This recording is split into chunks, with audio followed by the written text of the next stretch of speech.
All right. Are we live? Sorry. Even though I pressed the button, I never remember that we're live. Hi, and welcome to the Darkside. This is the intro for all of those who watch us back, and we know that you're out there and you do, and we thank and appreciate you for that. This is our last episode of the season 3. Check us out. I've been doing the Darkside now for 3 seasons. You've joined me for this season 100%, so I now have a full out co-host. Welcome, Mr. Storm. What's up? So what's really nice is that I started this back in early 2020 during the pandemic, during lockdown, during a time of great distress for many people. They weren't able to go. Started at Mother's Day when people weren't able to see their own mums. And we have been going ever since then. We've done 3 seasons. The first season was on Instagram Live. Then in season 2, we took it up a notch and we managed to get the lovely StreamYard and do something fun. And then I took a break because of my health. And then we were back in October for 12 weeks of the two of us discussing the dark side of life. So thank you so much for joining us. The first thing that we want to do is give a really big thank you to everyone who likes, shares, subscribe, talks to their friends about it, chats to us about it afterwards. Had some fascinating conversations, made friends, it seems, over the years. And so that's been really lovely. For all of your support, thank you. We look forward to what 2022 has to hold, better health for me, so that we can be more consistently stable in season 4. Can't believe I'm saying season 4 already. It seems weird. Of the dark side. So, shall we run some news stories and then look at some of our highlights, or would you like to look at some of the highlights and then run some news stories? I'm easy. Far too. Okay, let's do the Netherlands. Let's do the news stories then. So, news in from Europe. We always enjoy giving you a little bit of education about the rest of the world when it comes to the dark side. So, current news in is that the first European country to go into a full lockdown is, drumroll, the Netherlands. And it was rewarded, just the talk of going into a full lockdown was rewarded with protests, rioting, violence again between protesters and the police. It's been quite shocking for people in the Netherlands. They felt quite unnerved by the level of violence between the police and the rioters or protesters, depending on which way you swing with your language. The big cities, so they have what they call the Randstad. I'm not very good at saying it, but the big 4 cities have been plagued with protesters every single time there's been a lockdown over this year, particularly. Before, not as much, but this last year particularly. Some protesting that they just don't want the measures, some protesting that the measures don't work, some protesting that they're anti-vaxxers. It's a mixed bag of people that are out there unhappy about the measures that are being brought in. But nevertheless, 1 week before Christmas, Rutte's government have gone with the advice of lock down the entire country. I can say on a personal level that's caused no end of distress and stress, but we're doing it anyway. So schools, universities, non-essential shops, everything is locked up. And there we are, another Christmas with restrictions and measures in place.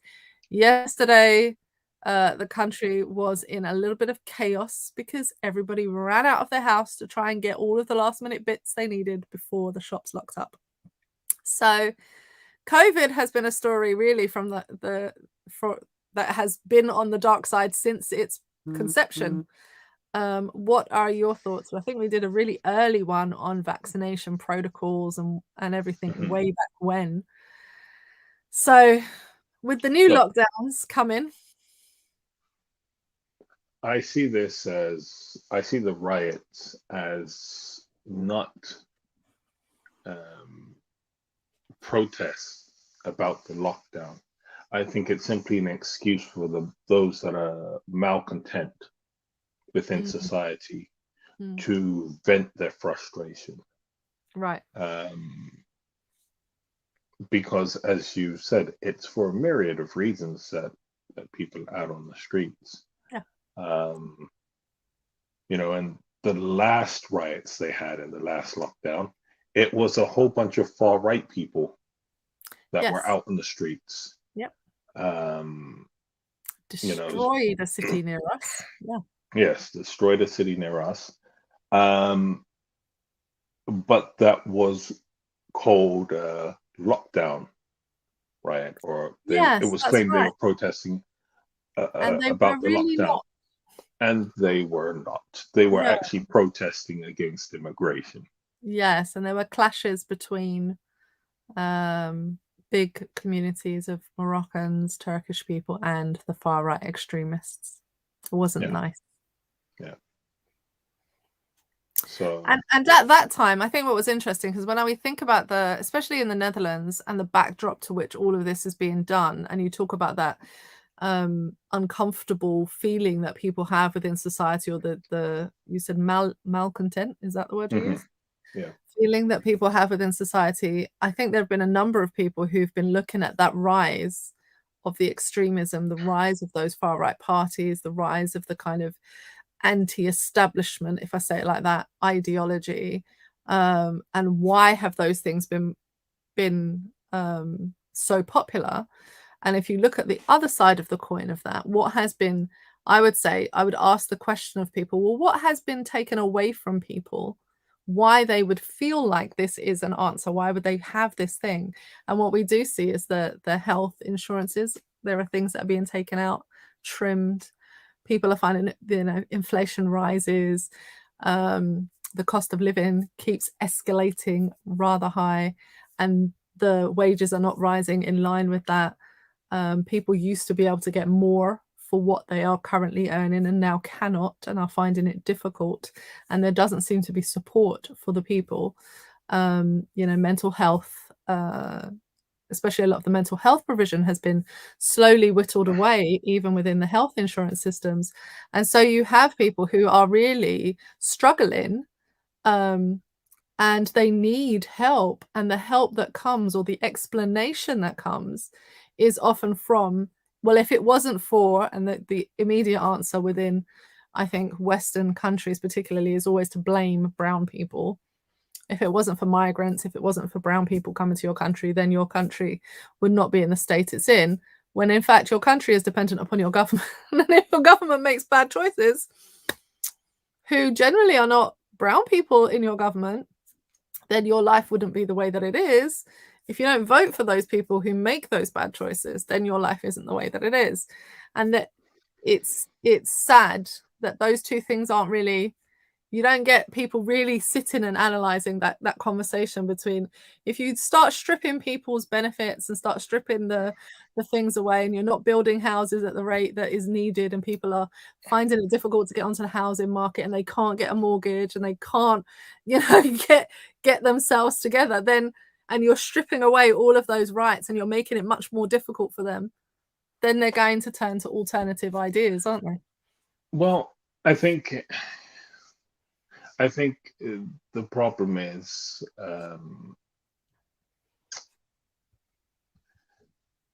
what capitalism and white supremacy have done so well is to divide and conquer.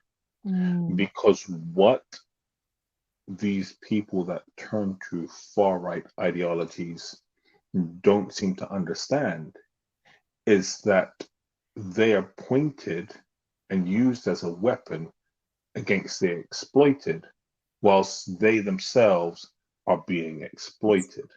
Yeah. What they're not understanding is that the reason your lifestyle was so good was because your country was exploiting people in another country. Oh, now. Oh, let's go mash up Right? some toes now. Oh, we gonna hurt some So, people. so what they have to understand is what you are unhappy about in terms of the loss of standards of living, what you see as rights and freedoms and the privileges that you enjoyed.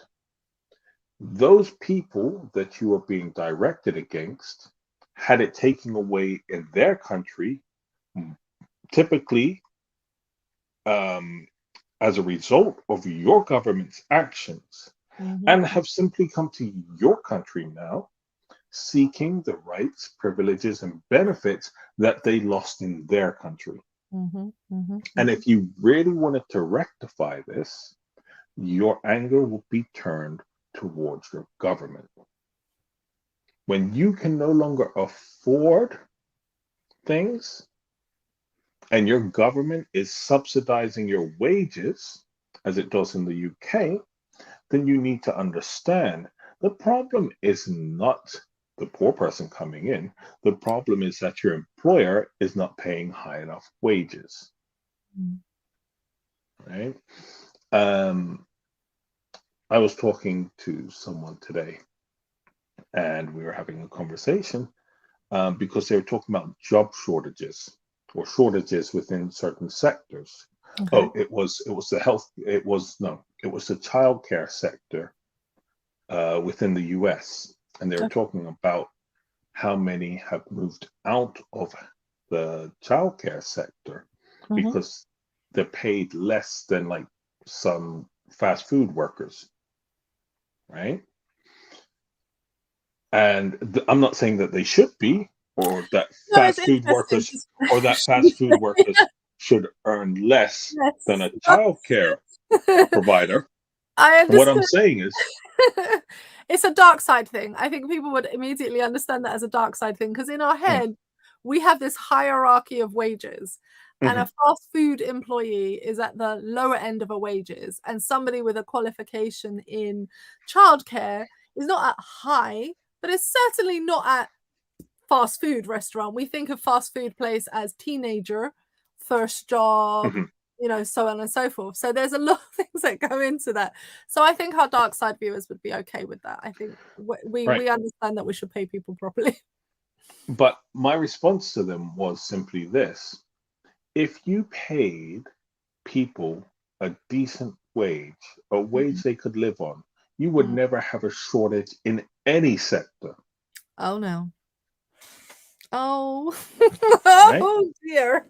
You come so when you're talking about a shortage and how are you going to get people back into the childcare sector, you're going to have to pay them a proper wage. And pay them what they're worth, huh? Right? Well, that's the whole point of capitalism. It's to exploit the worker. Yes. Right? Make as much money as possible, because in the end, making the money is the most important thing. Right? So, as I said, you're going to have to pay a decent wage, but you're also going to have to improve working conditions. Right? Yeah. And I can't see a lot of employers wanting to do that. So what you will find is that the shortage is probably going to continue, but the cost is going to increase. Yes, indeed, indeed. And what that will, and that the knock-on effect of that is that disproportionately women will be forced out of the workplace to look after children. Yeah, we've talked about that as an issue as well. I think it's interesting that when we can talk about the kind of COVID lockdown and the resultant tensions that have been happening around that as symptomatic of the COVID situation. But actually, I think, as you say, it paints a far deeper picture of a more an international situation that's been building for some time under capitalism. This bubble has been bursting for some time under capitalism. And for those of you that have grown up looking at where your stuff is manufactured, you will have noticed this. There was a point it was all manufactured in Bangladesh, and then it was all manufactured in India, and then it was all manufactured in... And as those standards of living increase in each country, it's like it moved to the next place it could exploit. And you may not have been aware of it when you were looking at the labels of your clothes, but you saw the trend happening. And we see that with China now. That was in the news, what, this week? was it this week? It was in the news that China were moving, that were on this same vein of how capitalism works. The story was that, in effect, China was going to be able to claim the airport of I've forgotten which African country it was. African nation. Is really failing me right now. Put it in the comments if you remember, or look it up quickly. That's helpful to me. There was outrage. How can you claim the national airport in one international airport of a country? You know, it's not even your country, China. You can't just go in and claim their airport. And then they scratched below the surface of that and realized that China had been propping up a lot of Central African countries, particularly, but a number of different African nations, by offering them loans where they weren't getting loans anywhere else. And they were saying, well, these are interest-free loans. These are loans that we will lend you, low to no interest, you know, so on and so forth. But there are terms and conditions, and some of those terms and conditions have come out. We'll start manufacturing in your country, or we'll do, you know, we'll start using your country as a base, and you'll get loads of jobs. But what was happening is that the Chinese companies were coming in and they were having a tiered system. So they would bring over their managers and their high level executives, but then they would pay the people who were doing the work peanuts, like literally peanuts. And the disparity between the African nation and the Chinese that were coming in was growing. And you see this kind of, how do you prop up an economy based on profit? How do you do that if it's based on, we need to make as much money as we need to make, which is the kind of capitalist system? You know, even China is not exempt from that, because now their standard of living in their country has gone up. Their workers are expecting more pay. Their workers are expecting, so we can't produce goods at the price that we could produce them before. Which countries do we go and exploit? It's the same model in a different form. And you see that happening, and the discontent among the people grows and grows. And when you have something like a worldwide pandemic, I can be mad about having to be vaccinated or not vaccinated, having my child's school closed or not closed. But really, am I mad because there are other underlying issues that have not been dealt with? And the fact that I'm struggling every day and this pandemic has just come on top of it and made those struggles more obvious, more painful, more frustrating, and are now feeling crushing to the individual. Yeah, look, for me, I see this as one of the issues in the way that we look at human rights. Okay. You know, we talk about. Something that's going to make my eyes pop out now. No, I just think that one of the ways in which we look at human rights is as individual things. You have the human right to a family, freedom of religion, all of these things. But we never look at the human right to happiness. Right? And if we were to genuinely look at that as a human right, we would have to change our behaviors. We would have to change our systems and practices, because if we considered that as a human right, we could not continue with these things legally. Right? Well, it's interesting you say that, with so many nations who can barely keep up with the basic human rights that we have currently and seem to be able to violate them on a daily basis. Well, the UK is one. They've actually, this is a segue into another thing. They've actually brought up that old chestnut of getting rid of the human rights and redrawing up who interprets the human rights legislation, et cetera, et cetera, et cetera, et cetera, et cetera. Do you know this? So we can segue into that if you want. So, but once again, the reason this is brought up is once again to do with immigration and discrimination, because what the British government does, specifically the Tory government, or in particular, I'm not going to say specifically, I'm going to say in particular, because They're all quite bad. Yeah, the Tories have a punch on for doing this. Um, what they do is every so often they will bring up human rights and they'll say, we need to redefine human rights or have another look at who is interpreting human rights law because it's stopping us from getting uh, immigrant criminals out of the country. And that Oh, is that's what literally you're going with it. right. Oh, And liars, right. liars. And but this is actually the narrative that they give. And actually one of the very reasons they're actually on record as saying this, one of the very reasons they wanted and they pushed for Brexit was so that they could get rid of the European Yeah, Convention of Human Rights. yeah. So, Right? the other backdrop to my life is Brexit.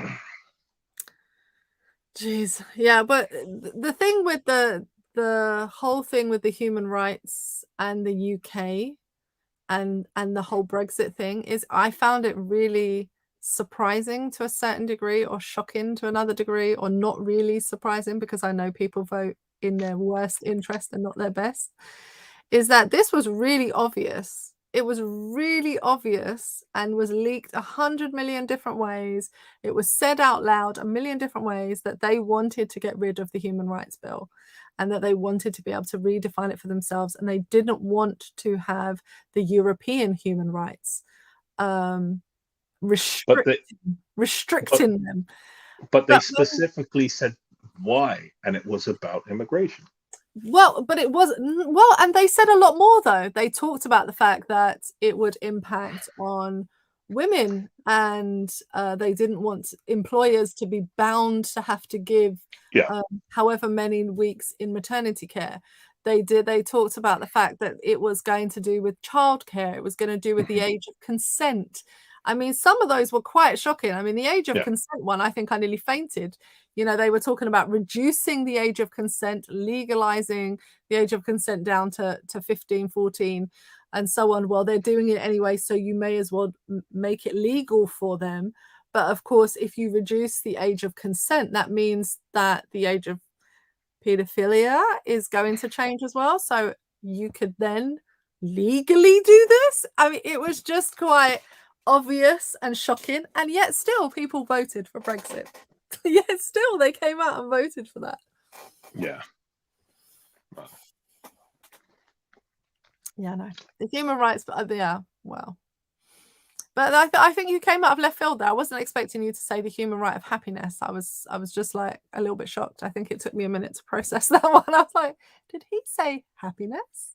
Right. See, because I believe how they phrase it, I think there might be something on it. But what they say, it's more about the pursuit of it. Right. Right. So I can instigate systems that will inhibit your pursuit as long as I allow you the freedom to pursue it within a system in which you will probably never attain it. Oh, that gives me a headache. Right? Yeah. So it's all in the wording. So if we say no, happiness is a human right, not the pursuit of it, but the happiness itself, then you have to change your systems and structures. Well, I think it's an interesting one because, of course, we all know that the world is kind of a bitter and twisted place, and disasters happen, and joy isn't always going to be around you. So I guess I would say I can understand the wording of pursuit of happiness because, of course, bad things happen to humans. Rain falls on the just and the unjust. It rains, like it floods, like it does Absolutely. what it does. But I think the fact that what you've talked about is a conflict within the pursuit of happiness. Is my system preventing you from ever achieving that happiness? Then the system is actually, that should be breaking the law because that system is preventative to my pursuit.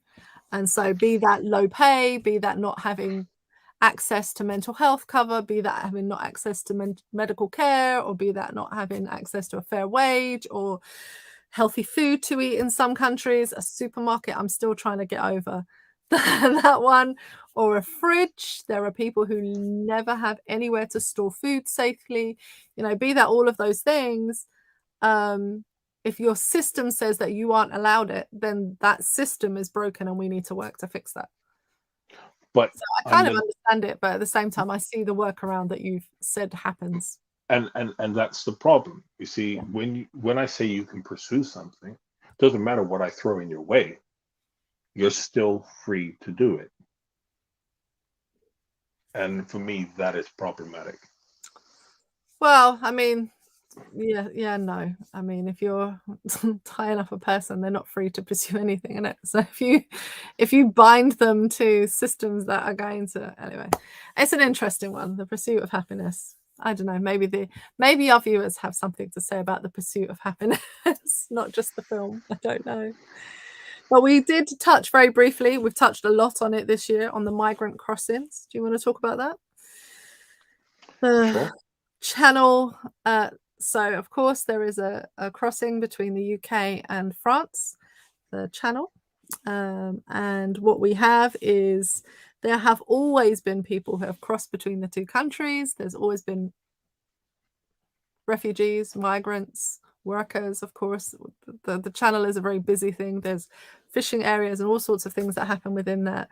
But what we've had in recent years is the growth of the migrant crisis, they call it. I'm not sure I like the wording, but they call it the migrant crisis in the UK, in Europe, where people from affected regions where they need to claim asylum in other countries such as Iraq, Iran, and so forth, where they've had, or Afghanistan, where they've had to flee, go through Northern Africa into Southern Europe and then make their way into the different countries.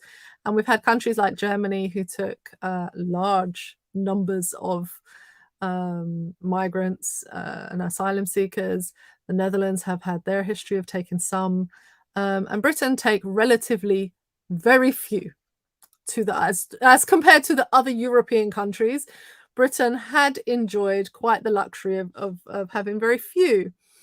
And up until Brexit, it was about 8,000 that would come across illegally, they say, through this route, crossing the Channel in dinghies and so on and so forth. Well, since Brexit, there are said to have been some 27,000 people who have managed to make that journey. That's the numbers they're claiming. But these are people who come illegally, of course. And so if they just blend into the landscape, I don't know how you know it's 27,000, but that's a different one. But this came to a head a few months ago with 27 people, which is the most people who died crossing the Channel. And so those people, it's said to include a pregnant person, but the French government have denied that claim and said there wasn't a pregnant woman on board, but it did include children. And those 27 people drowned. They were from different places. And then we talked last week in particular, it was a very difficult episode for me when you schooled us all on the laws that Britain are bringing in to make it basically illegal to exist as an asylum seeker, but also illegal to help people who are desperate and needing a second chance at their life. And so that's really come up quite a lot this year, the migrant crisis that they say. But each of the European countries have their challenges with this. And we have seen large communities across Europe be very angry that they have people from Northern Africa or from the so-called Middle East coming to Europe and seeking asylum, despite the fact that we've only just, of course, ended a forever war in Afghanistan, and the European and Americans ended it in such a way that they left people stranded and left people at the mercy of being killed for helping these governments. So I think it's really sad that that so many Western countries are so happy by their military might that are not prepared to take the consequence of having that. If you go around in other people's countries bullying them and starting your own wars and doing what you're doing, then it's to be expected that those people will come to your country. Because you in told one guise or another. the thing is, you told them that's where to go. You said, we're here to help you. Okay, so when I need help, I'm coming to you. Like, I go come to your country. That's what I'm going to do, because that's the thing. You came to mine, I'm coming to yours. So I find it's really sad that people don't understand that. And I also hear quite a lot of judgmental conversations about asylum seekers. Why do they have things? Why are they allowed to have a phone? If they were really, it's like, wait, hold on, wait, what? So a person who's being bombed and has the presence of mind to take enough with them, like a telephone, and their trainers and their clothes, and run for their life, of course, they're not allowed to have nice things, because you think the only people that deserve help are people who are naked and destitute. It's a little bit disturbing. Listen, the reality is people that complain about refugees coming into the country aren't helping people within their own country that are naked anyway. So let's just move on from that. There is that. So that has been another big story that we followed this year. I can give you a recent one, actually. I can give you one from today. Today. And this one actually comes out of India. Actually, no, I've been there. You haven't. The Golden Temple in India. Yes, that was horrifying. Has anyone have you all heard this one? Whew. Go on, tell the people. Right. So the Golden Temple in India is where Sikhs store their most holy book. But in Sikhism, it isn't simply just a book of scriptures.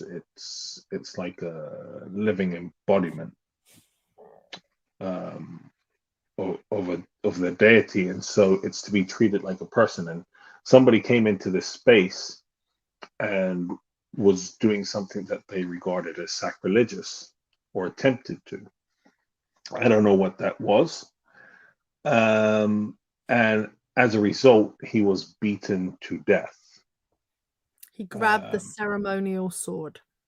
He grabbed a ceremonial sword that was placed next to the holy book. Yeah. But once again, I don't know what he intended to do with the sword. Maybe he intended to chop the book. I don't know. But as a result of his actions, he was beaten to death. And I think for me, what this highlights, there's someone I know who professes to be an atheist.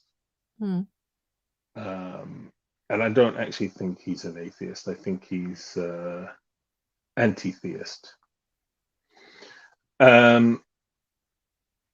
So, but what he would always say is, and he really had an issue with Christianity, or has an issue with Christianity. What he would always say to me was, Sikhs were peaceful. And I think this is born out of the fact that his girlfriend is a Sikh. Oh, really? And he just wants to go to a happy home, or piss her off. Well, no, I think, let's be honest, I think a lot of people have the idea that Sikhs are peaceful, even though they carry the 5 different things and one of them's a knife. I think we all have the peaceful idea, and I think that a lot of people have peaceful ideas when they think about Sikhs. But my point is simply this. It doesn't matter what religion you're from. People do peopleish things. In other words, people do jacked up stuff, No religion, not really making a difference here. People are messed up, and we're all like, And so, I look at this, and for me, I look at this and I'm like, this is your most holy place, and you just beat someone to death in your most holy place because they were going to do something you viewed as sacrilegious. But to beat someone to death in the most holy place is not sacrilegious. Somebody somewhere, please make that make sense to me. Oh, and you know, there were two things that happened that day. There was this guy, and then someone tried to remove a flag, and they beat him to death too. It happened See, twice. One in look, Amritsar and one in Punjab. right? And look, you know, I'm like, they had their own days. yeah, look, you know, Do you know? I Is it really bad that no? Do you know what? I'm not even going to say it because it is really bad. Go ahead, finish your sentence. no, it's funny because, as I said, I know a fair few Sikhs, and the funny thing is, actually, just the other night, one of them called me because they needed to do a bit of tax collecting. And I had to say to him, look, I'm like 20 years too old for that. you know? Um, but, this concept that we have of Sikhs being peaceful is just as true as it is for a Christian, a Muslim, a Jew, an atheist. Yeah. Right? You push the right button, people are going to react in a negative way. Yeah. Yeah, I think you're right. I think religion has definitely been a huge topic this year. There has been a lot spoken about of various religions, and we've concentrated often on the dark side, of course, of Christianity, because it's where it's where we're based, where we're from, and we've called out the hypocrisy, and we've talked about our churches doing better, our denomination doing better, our church, our faith groups doing better.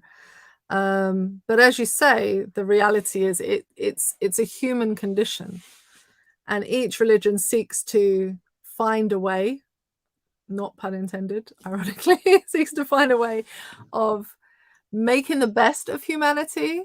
But the reality is, as you say, you push the right set of buttons and you're going to get the same human response from a Sikh, a Muslim, an atheist, an agnostic, a Buddhist. You're going to get the same response. And I remember finding out that a country that we love to visit, which is they're such a sweet, wonderful set of people. Don't mess with Buddhist shrine, Don't mess with Buddhist people.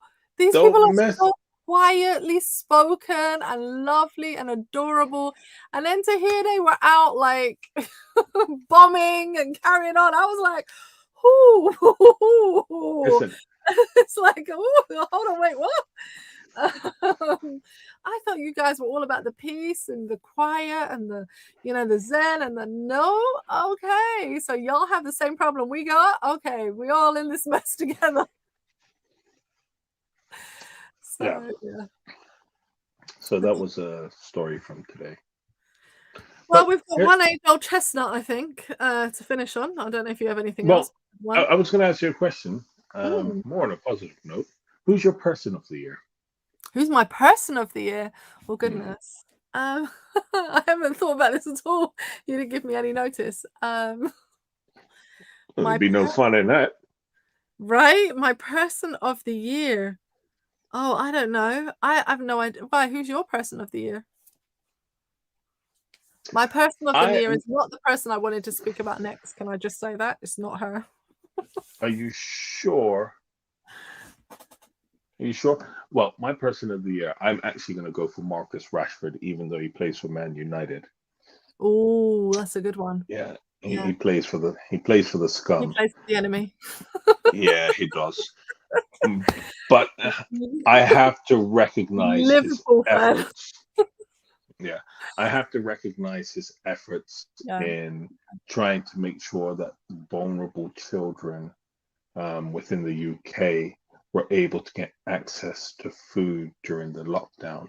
And at my last known facts that I am aware of, between him and his friends and the charity he started, they've handed out 21 million meals to hungry children in the UK during the lockdown.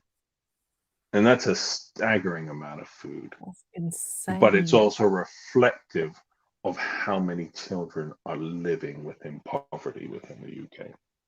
And that is something that we've spoken about this year. And yeah. So, yeah, I think, all credit to him for it. You know, eh, that, but the 21 million meals is how much he and his fans have given out through it. But he partnered with a charity called Fair Share, and since March of this year, they've given out 128 million meals. Wow. Like, well done. I don't know that I can think of anyone. Well done, Mr. Rashford. Like, that's so yeah, so kudos to him. Yeah, absolutely. But once again, there comes a dark side. The dark side you might think is poverty in this, and it is. But Okay. I'm going to bring up another dark side. All right, go on now. For his efforts, he was awarded a MBE. You know, it's oh dear, that age-old chestnut. Colonialism at its best. Yeah. Damned if you do, damned if you don't on this one, I think. Listen, it's about recognizing. Look, I recognize that title opens certain other doors to him that will help Especially further in his charity ability. work. Yeah. Yeah, that will be able to help further his ability to do greater things within his philanthropic endeavors. However, we have to acknowledge that these are titles that come from a colonial past. I can't remember which one it was. It was either the MBE or the OBE actually featured a member of the nobility or a soldier with their foot on the neck of a black person, somebody that was meant to be from within the colonies. And that was on the official medal that they gave out. So you're handing these medals out to black people saying, well done, but the medal that you're handing out is actually celebrating the dehumanization, murder, and violence against their ancestors. And so for me, look, this is a dark side. So yeah, listen, hats off to Marcus Rashford. And I understand why he would take the title, but I think we need to recognize also the history of where these titles come from. And there is a 50-50 split. There are those in the black community who've been offered them for the work that they've been doing within charity work, within just to their own craft, etc., who've turned them down very famously. And we have those that take them. And, that tension is there. Do you take it? Do you not take it? And those personal choices that very public figures make. And Marcus Rashford is a young person. He's not talking about somebody who's like in their 40s, 50s, 60s, who's really got a good sense of, I've been doing this a while now, and here's my identity and it's all kind of set. So whether I take it or not, I'm still going to be able to do what I need to. He's very young to have been given the award. I mean, what he did is outstanding work, but I think I wouldn't want him to feel condemned for taking it, but I think he should be aware of what he's taken, and I think you should be aware of the implications of what you're taking, and what that means. And of course, within the islands particularly, there is a fraught history. There is just this, as Prince Charles says, this awful history of slavery in which we, the British, did terrible things to your ancestors. So Barbados, you're free, but that doesn't mean that every island is free and is enjoying that same luxury of having the neck of the master off of their throat. Yeah, absolutely. And look, I'm not judging him for taking it. No. But I think it's wise to bring it up. I think if it was offered, you have to think, okay, what does this mean? And you've got Benjamin Zephaniah, who famously turned it down, and others who famously went, nope, not for me. You can keep that. But then you have some who, like Marcus, take it. It's a 50-50 split within the community. And I think if we talk about race, that's something that I think we've spoken a lot about. Obviously, it's the dark side. We speak a lot about these issues. But I think that's something that people need to understand. There's not just one way to do something. Like, this is the way that Black people do X. Well, no, it's like there's a spectrum of ways of dealing with this issue. And each person has to figure out for themselves within that, well, what's the important value? What is it that I need to achieve? Where am I going? And how can I best get there? And some people, it's fighting within the system. Some people, it's fighting outside of the system. It just depends. Yep, absolutely. So I really don't have a person of the year, but I would like to give special nod to the fact that Strictly Come Dancing finished yesterday.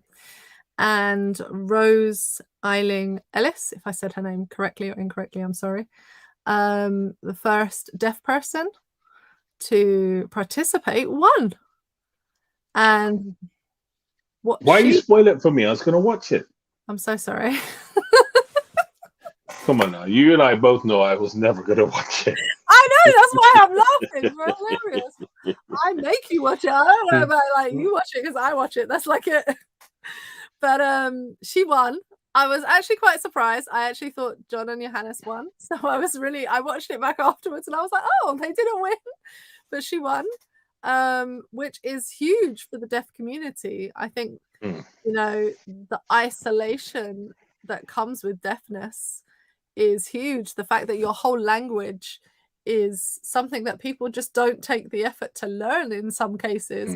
Even their own parents, you know, parents of deaf children don't always take the effort to learn the language that your child is speaking.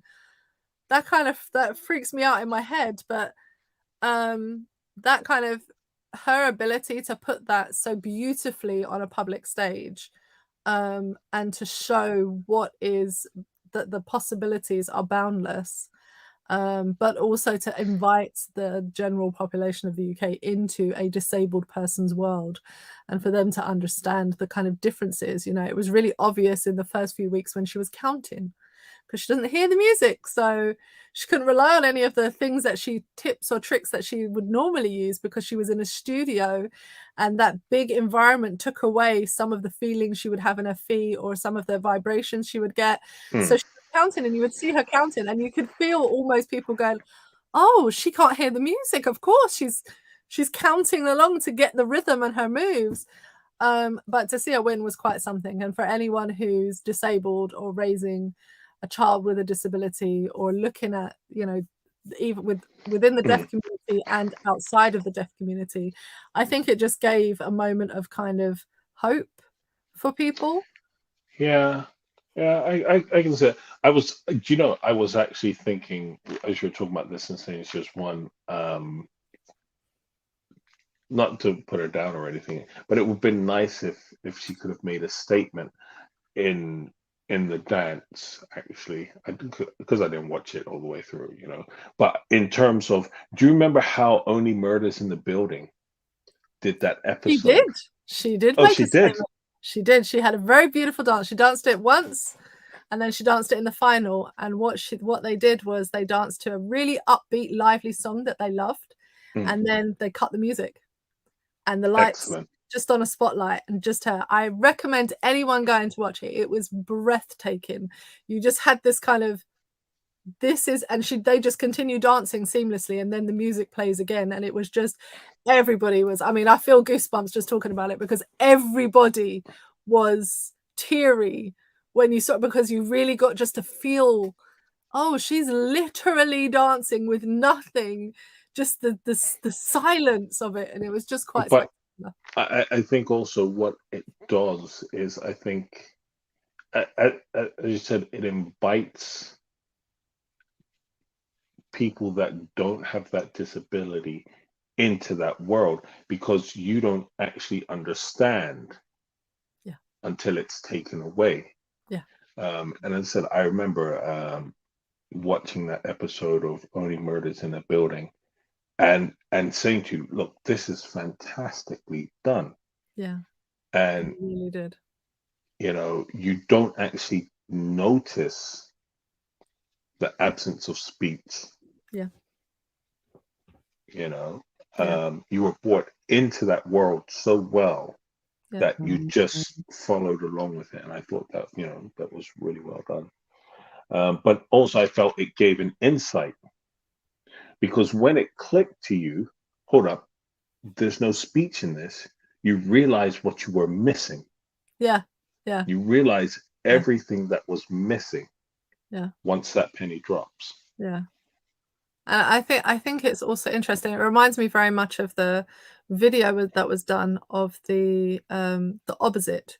So going into an autistic person's world who's sound sensitive, and looking at the world through their eyes and walking along, and they did the video camera at the height of a small child who went into a shopping center, and then they ramped up everything so that it was how a small person or a tall person with autism, doesn't matter, there's adults with autism as well as children, but how an autistic person would experience that environment. And I remember the first time I watched that video, I was like, it's like it took your breath away, because you think, oh, I need to have so much more compassion for the person going through this, because they can't filter. They can't filter out all of these different things that are happening. Whereas my brain or a neurotypical person's brain may just automatically go, okay, I don't need all of this. I don't need all of that. Concentrate on this. But everything was just so ramped up that it was overwhelming to watch it. And that you got to the end of the video and you're like, that was a lot. But that's the daily experience of the person with autism or the person with sensory integration disorder, who feels everything in their environment and doesn't have the ability to filter their environment in the same way. Can I just say, I'm not going to disclose where I am, but I walked into a big supermarket. You'll know the one I'm speaking of. And I was just instantly overwhelmed. I was like, no, I need to get out of this place. It's too busy. It's too noisy. It's, having been away and lived in somewhere where it isn't so busy and it isn't so noisy and there isn't so much choice and selection, and you don't always have loud music blaring. And I couldn't take it. Couldn't take it. I was like, I'm out of here.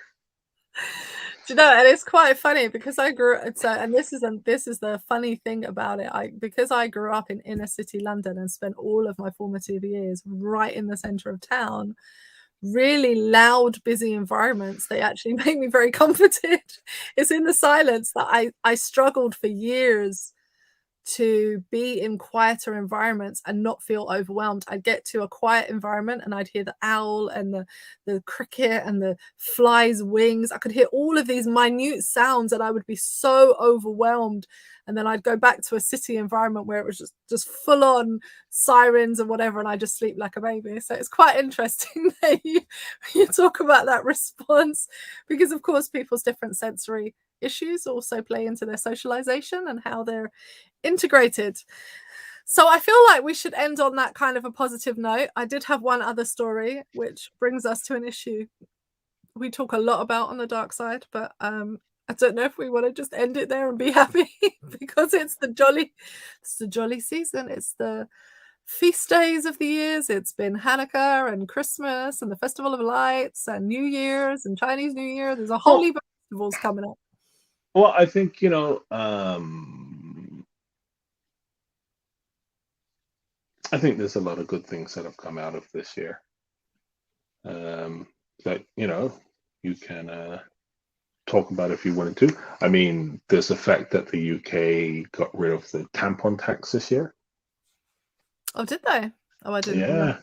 Yeah, we did talk about that on last season, didn't we? We did. Maybe.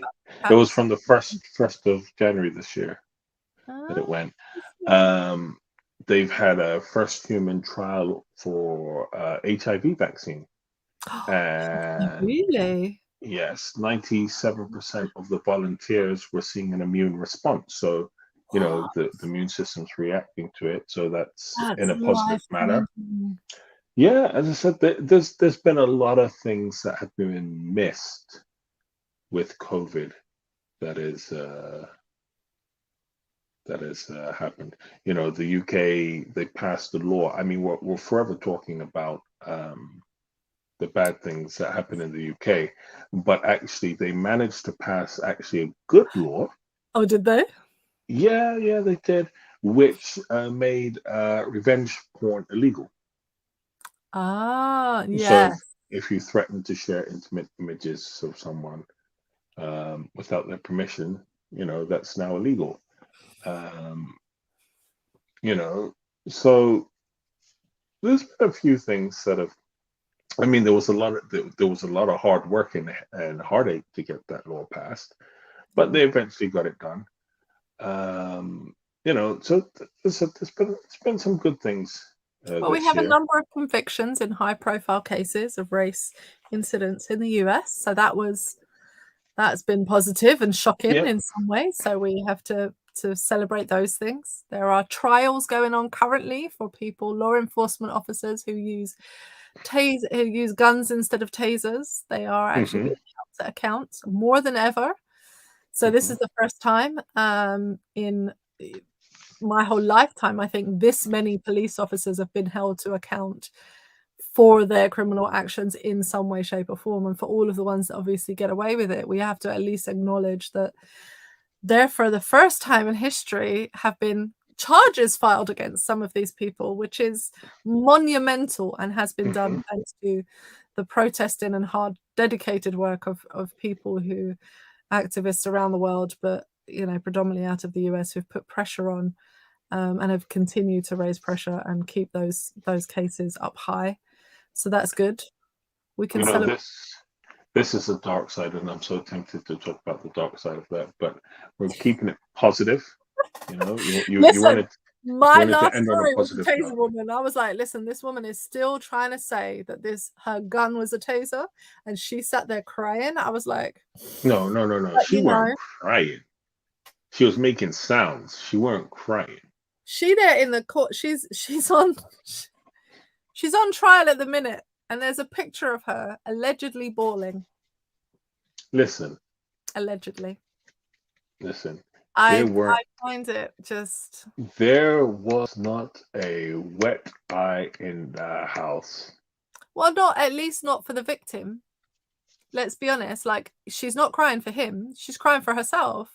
If you are crying, you're crying about your own self. You're not crying about him. Listen, she weren't crying at all, right? She weren't crying at all. And I'll tell you this, because if you watch the actual full video, watch the transition in her body language from when her lawyer is asking her the questions to where she's being cross-examined. Oh, okay, well. Right? I Because haven't watched the video. she's there making all these noises. And as soon as the prosecutor starts asking her questions, done. Oh, really? It's like flicking a switch. And one of the things that you have to remember is that she's a police officer. So she is perfectly comfortable sitting in that chair because she has to testify in court all the time. Yeah. Right? Well, apparently she is really comfortable because she switched from one to the other. Listen. Yeah. But positive things is she's in the chair. Charges were filed and she's in the chair.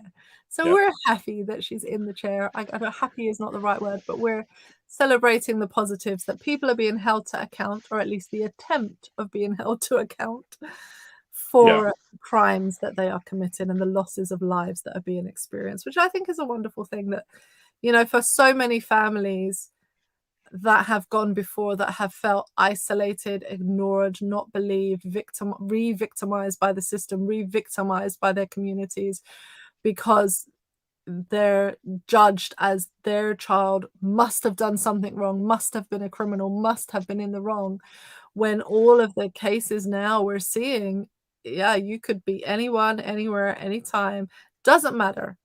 The police, they don't need a reason, they're just acting. And so there is at least that vindication from the family that you can hold on to the memory of your child, that you can hold on to the memory of your loved one safely, and have that vindication that you're not insane, like this happened to you.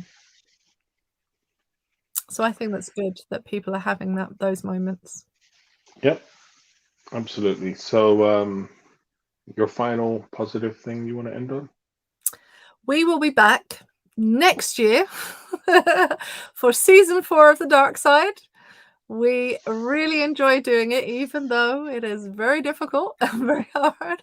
But we are very much looking forward to joining up again and doing the Darkside for another season. That should be good. I'm calling them seasons because we take a break for the holidays. And so we're wishing you all the best for you and your loved ones. If your country enters lockdown, please don't go insane by yourself. Try and find help for yourself.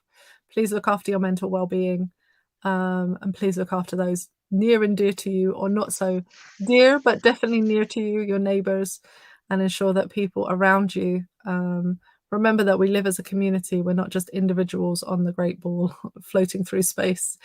We are actually a community of people who need one another. So that would be my final thought. Yes. Yeah, I would second that, and I would say, just remember you're not alone. The pastor's always here for you, because don't look at me. Don't look at me for that. Yeah.